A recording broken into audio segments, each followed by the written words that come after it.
સુરત મહાનગરપાલિકાના સત્તાવાર કાર્યક્રમ અંતર્ગત શહેરમાં દેશભક્તિની અનોખી અને ભવ્ય ઉજવણી જોવા મળી। આશરે 90 મીટર ઊંચી હાઇડ્રોલિક મશીન દ્વારા તિરંગાને સલામી આપવામાં આવી।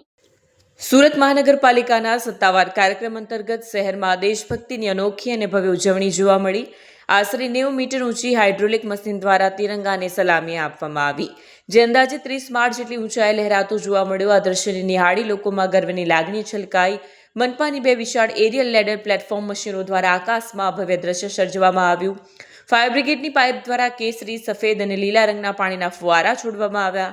પાણીના પ્રચંડ ફોર્સથી આકાશમાં કૃત્રિમ તિરંગો રચાયો અને રાષ્ટ્રધ્વજને પાણીથી સ્નાન કરાવાતું હોય તેવો મનોહર નજારો જોવા મળ્યો હતો।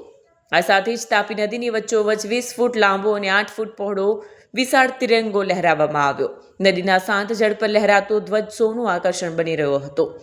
રિવરફ્રન્ટ અને બ્રિજ પર લોકોની ભારે ભીડ ઉમટી પડી। વાહન ચાલકો અને રાહદારીઓ પણ પડવાળ માટે થંભી જઈ આ દ્રશ્ય નિહાળવા જોવા મળ્યા હતા।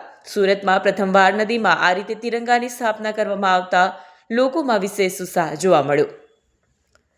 અનેક લોકોએ મોબાઈલમાં યાદગાર પળોને કેદ કરી સોશિયલ મીડિયા પર શેર કરી, જેના પરિણામે સેલ્ફી વિથ તિરંગાનો ટ્રેન્ડ શરૂ થયો। સમગ્ર વિસ્તાર ભારત માતા કી જયના નારાથી ગુંજી ઉઠ્યો। આધુનિક ટેકનોલોજી અને પરંપરાના સંગમથી સુરતમાં યોજાયેલી આ દેશભક્તિપૂર્ણ ઉજવણી શહેરના ઇતિહાસમાં યાદગાર બની રહેશે। Bureau report, Satya TV news, Surat.